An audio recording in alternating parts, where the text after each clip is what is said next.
Salve amici del Maurizio Baiata Channel. Questa è un'intervista importante a Jim Marrs.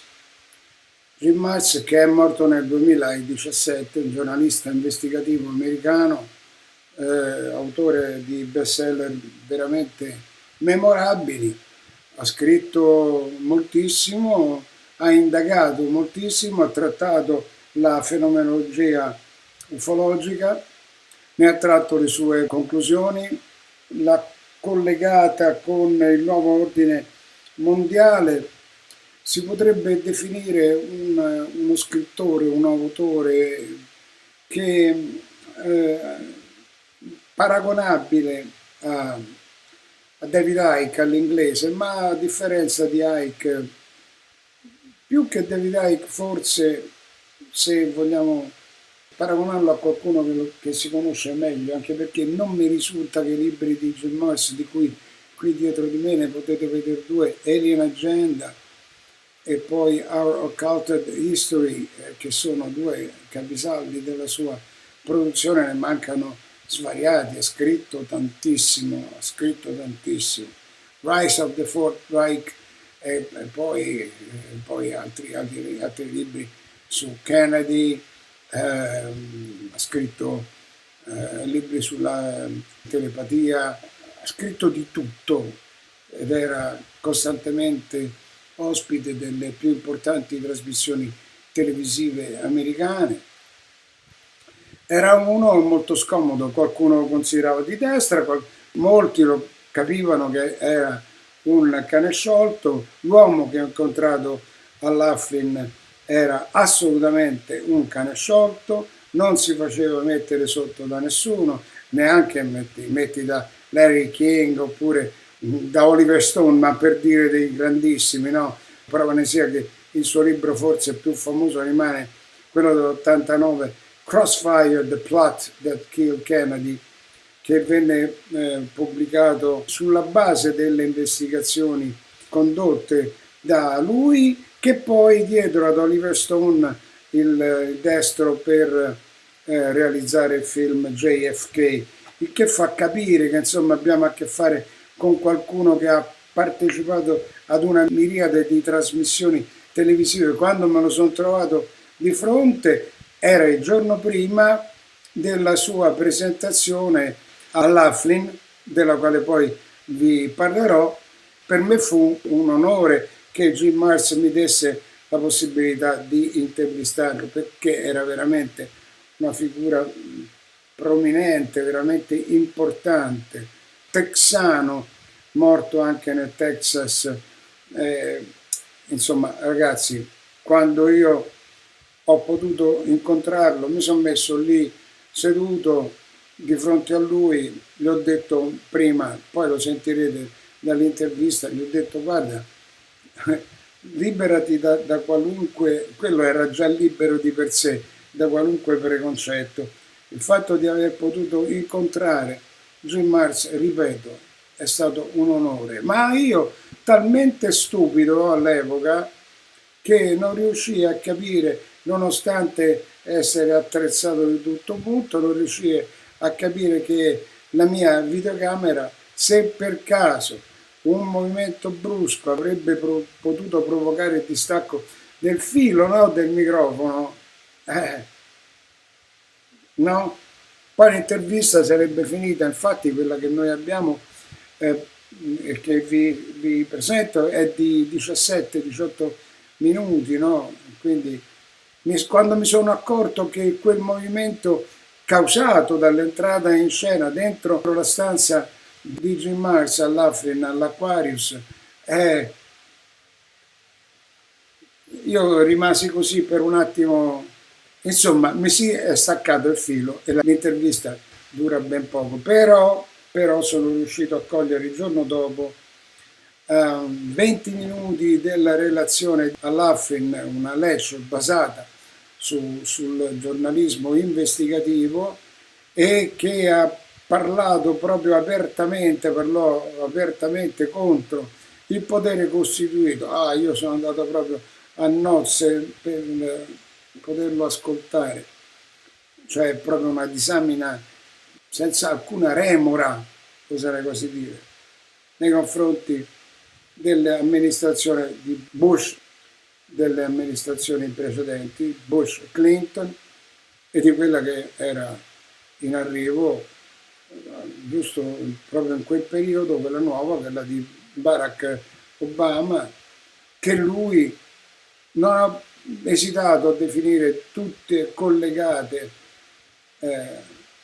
al nuovo ordine mondiale. New World Order era proprio la tematica, proprio a cappello di tutta quanta questa manifestazione, per cui Marx ci stava a fagiolo, così come a fagiolo è andato avanti nella sua esposizione della radice di un potere occulto che è quello del Quarto Reich, no, Rise of the Fourth Reich, quarto, no terzo, quello successivo, alcuni ricercatori lo considerano come tale, e ha incentrato questa sua presentazione su questo argomento, poi è stato sottoposto ad un fuoco di fila di domande, ha risposto a tono a tutto, è riuscito ad arrivare fino alla fine, poi ha dato la possibilità di ascoltare le domande e di rispondere, e a quel punto la cosa che mi ha un po' stupito è che la sua impostazione rispetto alla legge sul porto d'armi, la liberalizzazione totale del porto d'armi negli Stati Uniti, lui era molto ma molto favorevole. Perché? Perché avrebbe visto il porto d'armi in mano alle persone intelligenti, molto importante, ma questo in funzione del fatto che vedeva che negli Stati Uniti poteva profilarsi il potere assoluto che avrebbe imposto la legge marziale, che sarebbero finite le libertà civili. È morto nel 2017, di lì a breve è arrivato Trump con il primo suo mandato, oggi con il secondo suo mandato, insomma cominciamo veramente a disperare che le libertà civili possano essere rispettate negli Stati Uniti, no? Però da dove nasceva tutto questo lo analizziamo, ma qui manca nell'intervista, l'analizziamo insieme, no? Perché lui si riportò indietro al 1961 al famosissimo discorso d'addio alla nazione che il presidente Dwight Eisenhower pronunciò alla fine del suo mandato nel 1961, no? Perché lo vedeva e lo espresse con queste chiare parole. Si disse che praticamente se il potere assoluto si prospetta, si profila, che arriva dalle mani o nelle mani di una elite che è formata dai comparti industriali, finanziari e militari degli Stati Uniti, non c'è più la libertà, ce la possiamo dimenticare, no?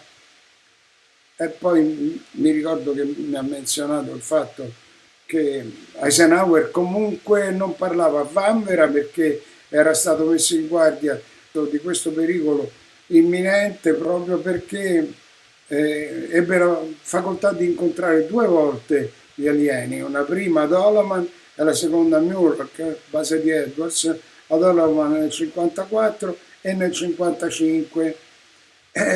Quindi oggettivamente non avrebbe potuto fare di più, no? Per poter mettere sull'avviso il popolo americano. Poi l'altra cosa della quale parlammo, mi ricordo molto chiaramente, molto bene, fu che l'assassinio di Kennedy, perché la conspiracy theory della morte di Kennedy causata non da un fuoco incrociato e non da un solo sparatore, era appunto il suo cavallo di battaglia, no? E quindi ne abbiamo parlato a lungo. Di fatto gli oppositori dell'amministrazione di Kennedy vedevano la sua apertura nei confronti dei neri, nei confronti di una possibile chiusura dell'invio delle truppe in Vietnam e altre situazioni di carattere, fra virgolette, libertario, di grandissimo pericolo, per cui giocava un gioco piuttosto pericoloso Kennedy, no? Lui pensava di ritirare le truppe dal Vietnam, ah ok. Voleva anche dare meno potere alla CIA, ok. Dividere, fra l'altro condividere con la Russia e con la Cina alcuni dei segreti maggiori che aveva potuto conoscere durante la sua amministrazione. Beh, allora, segreti maggiori, proprio il segreto di tutti i segreti, lo sappiamo, almeno questo è quello che mi riguarda più da vicino, che stabilisce che si tratta di una situazione estremamente pericolosa anche per un presidente degli Stati Uniti, morto giustamente, ucciso ingiustamente nel 22 di novembre del 1963, era quello il problema degli UFO. Sulla quale cosa probabilmente Kennedy sapeva di più. Se noi riguardiamo ciò che mi aveva detto Philip Corso rispetto al fratello Bob Kennedy, che era stato brevizzato sulla faccenda di Roswell, penso che anche il Presidente avesse avuto queste forme di informazione, no? Ora, un soggetto di questo genere, come lo volete identificare? Come volete parlare di lui? Io penso che poterlo vedere in azione è qualcosa di straordinario, anche se sono soltanto 17 minuti, no? Consideriamo che era un uomo di mente molto aperta, è considerato uno dei padri in assoluto del cospirazionismo americano, quindi di portata mondiale. Io sono stato molto, ma molto felice e onorato di poterlo intervistare nell'occasione appunto del convegno, mi pare che fosse quello del 2009. Poi ci ha lasciato nel 2017, però Jim Mars rimane uno dei grandi. Quindi adesso potete vedere questa intervista mia a Jim Mars. Grazie dell'ascolto, grazie.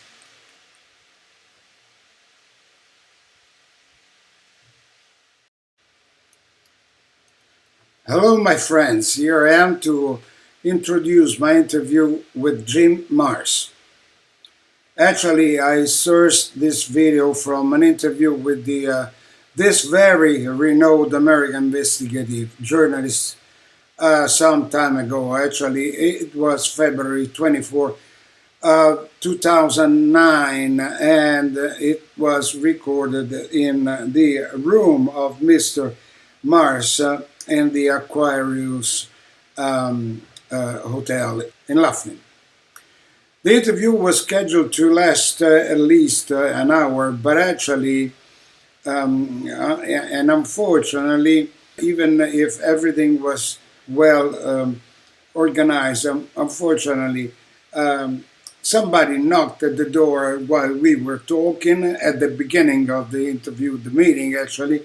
And what happened was that my video machine, the i8 machine connection, cable connection failed, and actually instead of an hour, only 17 minutes appeared on the video.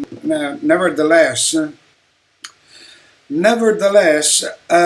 this interview for me was very important because I knew that Jim Mars was one of the most prominent figures in the conspiracy community of United States, and he was a very seminal expert on the assassination of President John F. Kennedy. His book Crossfire, in fact, established the way of writing to an eventual adaptation of a movie. And the movie JFK, made by Oliver Stone, came after this Crossfire book of Mr. Mars.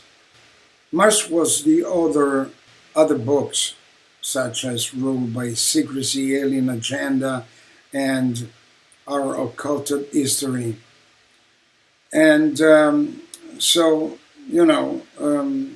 the interview lasted only 17 minutes for the reason I told you, but the morning after, he was giving his lecture to the people gathered on the gigantic hall of the Aquarius just to assist.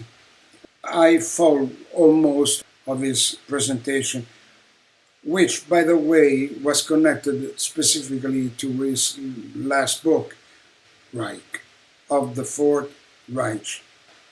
In that occasion, Jim Mars expressed a very strong, hard criticism at the American establishment, basically on the Bush and Clinton administration. He did not hesitate at all to point out that also the new administration was likewise linked to the New World Order. He was submerged by the barrage of questions following this presentation, but he was adamant on what he thought. Moreover, he laid out his theory backed by facts that Washington is corrupt to the core, to the nucleus of the organization, of the political organization, controlled by a covert Nazi power. And that's why he said that the US is poised to become the Fourth Reich. Moreover, he elaborated a theory. Actually, was more than a theory; it was a proposal of for the total deregulation of firearms. Ordinary citizens, according to Jim Mars, were obliged to prepare themselves in a worst-case scenario. In other words, the imposition of martial law and the abolition of civil rights, civil liberties. A situation that, if you take a look at what's going on right now, is not so far from reality, unfortunately. But during our meeting, our interview, Mars focused primarily on President Eisenhower, where at the end of his on TV, he appeared on TV for his farewell address, to the United States citizenship. And so the nation announced adamantly also that there was an absolute power emerging in the hands of an elite, an obscure elite, which pertained to the industrial, financial, economical, military sectors of the United States. Eisenhower was the last leader in Washington to have the courage to speak so openly about the situation. Mars was convinced that Eisenhower, by the way, did encounter alien beings twice, in Alleman and Muroc. Actually, Muroc is the Edwards Air Force Base. And the year were 1954 and 1955. According to Mars, after this encounter, President Eisenhower was totally convinced that without the help and the intervention of an alien presence, it would be impossible to protect the American population correctly. Now, very concisely, since Mars was convinced that the Eisenhower also wanted to cooperate with the USSR. No? But this was the way that afterwards made the people who wanted to eliminate President Kennedy to complete their ominous task, you know. Why? Because according to different sources, Kennedy played a very dangerous game and against the black word. Can we say that it is a black word? Yes. Because he was not prepared to support action against the communists.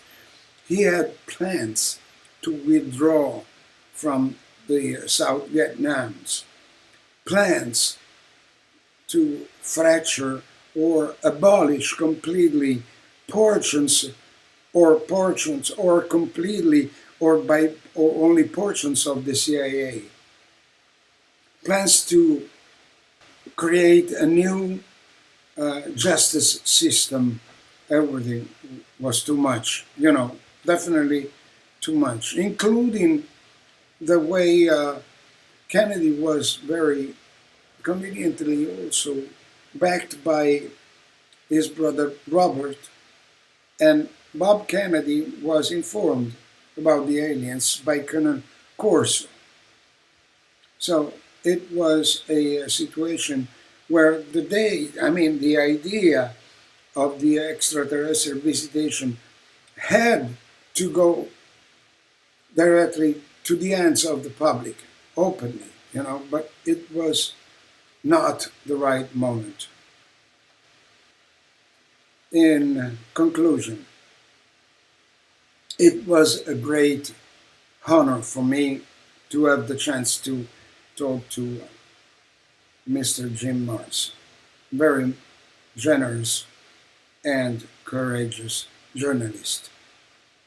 He wanted to create a new, to give to people a new perspective in watching the situation from another point of view, more universal point of view, something that was very open to the idea and the meaning that non-human beings visited Earth on several occasions from ancient past, and still they were walking among us at the time life of Mr. Mars.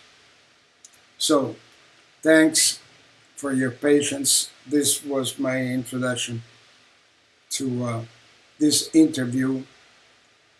For the Italians who don't understand English, well, actually, you can just have to connect yourself to a little round thing that you can find on the channel and activate the subtitles in Italian.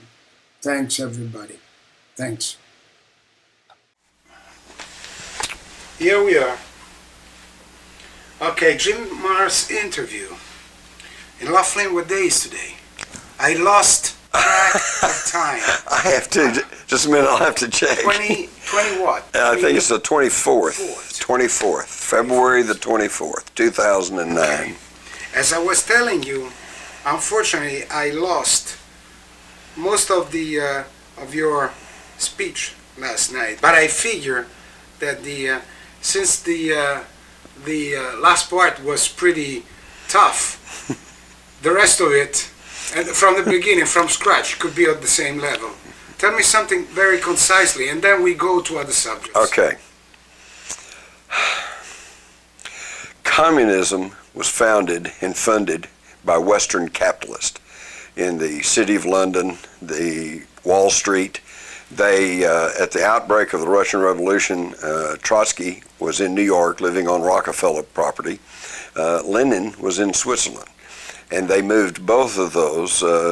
In Germany, they moved Lenin through the country in a seal railroad car and put him into Russia, and sent Trotsky with a boatload of revolutionaries to capture the Russian Revolution for the Bolsheviks, which became the communists. So they created communism in Russia. And I think the game plan was to create a communist East and capitalist West and pit them against each other for maximum profit and control. The problem was communism threatened to get out of hand. It threatened to go worldwide. There were very strong communist parties in Italy and France and Britain and even in the United States. So they became fearful that because You're talking about the beginning of last century. I'm talking about at the end of World War I. Okay, good. Okay. So these global capitalists became very fearful. They didn't want one world government because then they can't pit one nation off against another for profit control. So the only country that was in a position to stop the spread of communism was Germany. So they created National Socialism in Germany. They got an army intelligence agent who took over a small political party called the German Workers' Party, and he changed the name to the National Socialist German Workers' Party, NSDAP, the acronym of which is Nazi. And of course that was Adolf Hitler. But the problem was Hitler threatened to get out of control because the Germans were just a little too efficient, and they overran the Low Countries and France, who were moving into Russia. They allied with Mussolini and fascist Italy. They were moving into North Africa, and it looked like all of a sudden now you're going to have worldwide National Socialism. Well, they didn't want that either. And particularly, they did not want Germany leading the world economic order. And that's why I quoted Winston Churchill, who said, "We must destroy Germany. I don't care if a Jesuit priest is in charge." They weren't opposed to Hitler, and they weren't opposed to National Socialism. They were just opposed to Germany leading the economic order. So that led to World War II, and of course we all know what happened there. They ended up defeating the Germans, and they stopped the spread of National Socialism. But they didn't give up on National Socialism, because socialism is still the game plan. Okay, so what they did after World War II was, thanks to John J. McCloy, who had been the head of National City Bank, which was one of the largest lenders of money to the Nazi government, that he became the Lord High Commissioner of Germany after the war, and he pardoned thousands of Nazis and brought them into the United States. Of course, a lot of them had spread to Argentina and Brazil, Egypt, and his protege was Allen Dulles, who then became head of the CIA. He's the one who whitewashed all their records, put them into our military-industrial complex. We know that it was their rocket scientists that started our whole space program. What we don't know is they also brought in their mind control experts, their psychiatrists, their psychologists that were all based on Nazi and German psychiatry. They brought in their pharmaceutical experts that were all based on the IG Farben chemical combine. All of the giant pharmaceutical companies today owe their beginnings, their licenses, their patents to IG Farben, which was the backbone of the Nazi regime.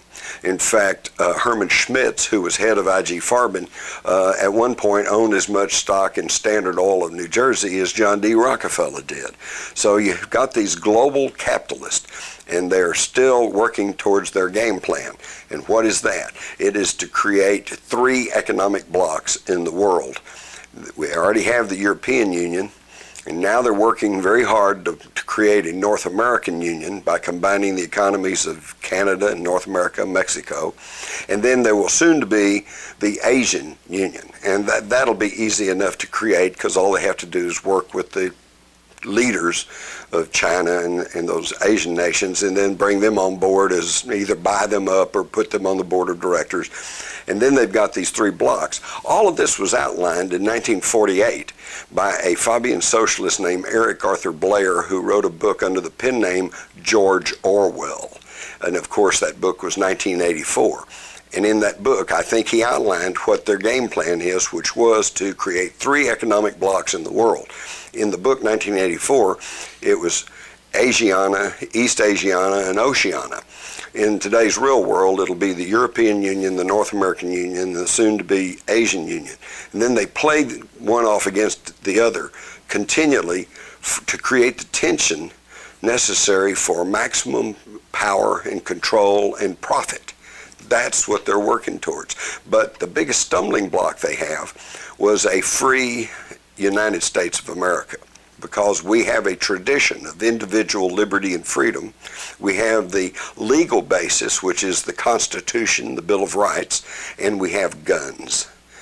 So that's been a big stumbling block to them, and that's why they're working very hard to destroy the United States of America.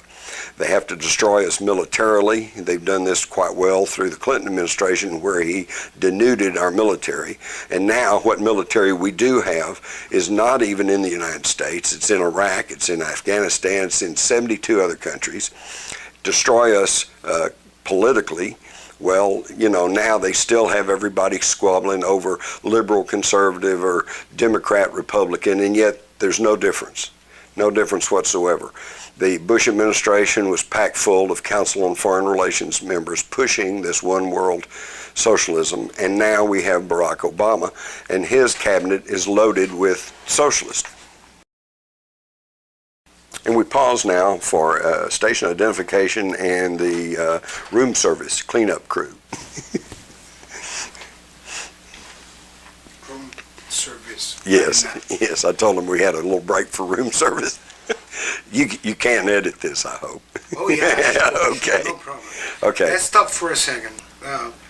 Asking you two questions. Operation Paperclip. How do you fit the Operation Paperclip?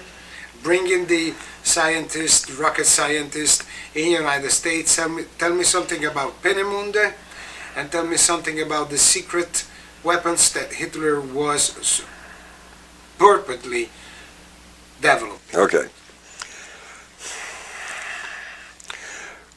By one means or another, and it's not entirely clear, some people think that the Nazis recovered a flying saucer and that they back-engineered the technology, but I've tried to track those stories and they never seem to go anywhere. I tend to think that what happened is that the Nazis were very much into the occult, into spiritualism, as they call it then. They were even back into the 20s, they were having seances and trying to do what they call channeling. And I think that psychically they were in touch with non-human intelligences, and this gave them an advantage in technology, because towards the end of World War II, what they had done was just phenomenal. They had television-guided rockets. They had the V2, the V1. They had television. They had miniaturization. They had night vision. They, just incredible advances in technology. In my book, The Rise of the Fourth Reich, I even detail very compelling evidence to show that they may have indeed developed a nuclear weapon. The problem was it was at the end of the war. They were already on their knees. The Russians were coming in from the east. Their allies were coming in from the west. And they did not have a reliable delivery system. But the main point is at that late date, if they had set off a nuclear bomb, say in New York or in London, it wouldn't have ended the war. It would have meant the total obliteration of Germany. They would have just left no stone standing. So there was a deal cut between the very people who had funded and founded the communists, these Wall Street bankers, these City of London bankers, and there was a swap for technology went to the West in exchange for immunity. So under projects such as Paperclip, they brought in thousands of these Nazi scientists and technicians, whitewashed their Nazi backgrounds, and rolled them into the military-industrial complex of the United States, as Dwight Eisenhower referred to it. And from there, once you accept their technology, unfortunately, you also get their philosophy. And so their philosophy of National Socialism then spread from the military-industrial complex into the defense industries, into corporate America, into academia.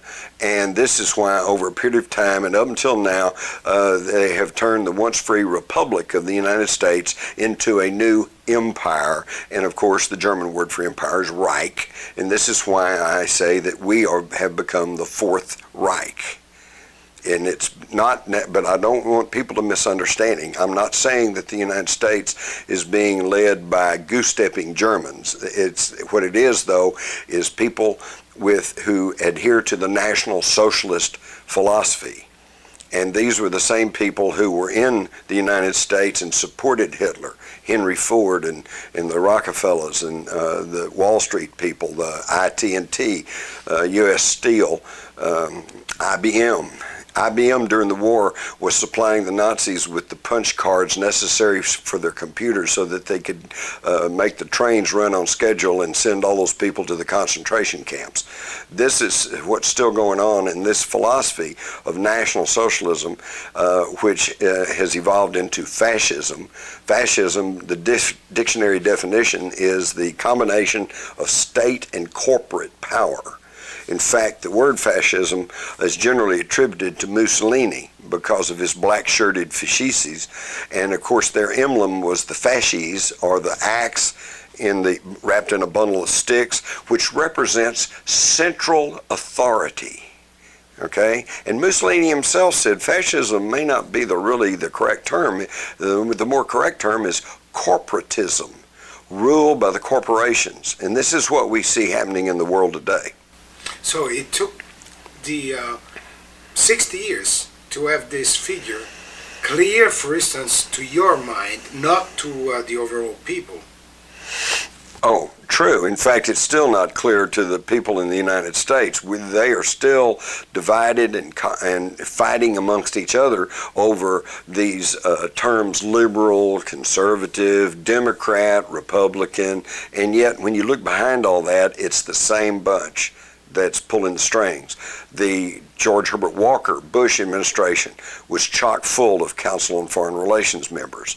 The Clinton administration, chock full. All but one member of his cabinet was members of the Council on Foreign Relations. George W. Bush, Dick Cheney, Condoleezza Rice, Colin Powell, all members on the Council on Foreign Relations. And now we got Barack Obama, and his whole cabinet is predominantly Council on Foreign Relations. So the power has truly not changed at all. Where do you put a possible alien presence or possible alien intervention in the change of history between 45 and 1950, since we are in the knowledge that Roswell happened for sure? Right. There are still far too many people who just dismiss the whole UFO issue. They just say, well, that's nonsense. And there is a reason for this. I have the government documents in my files. Starting in the late 40s and early 50s, they decided to institute a policy of denial and ridicule.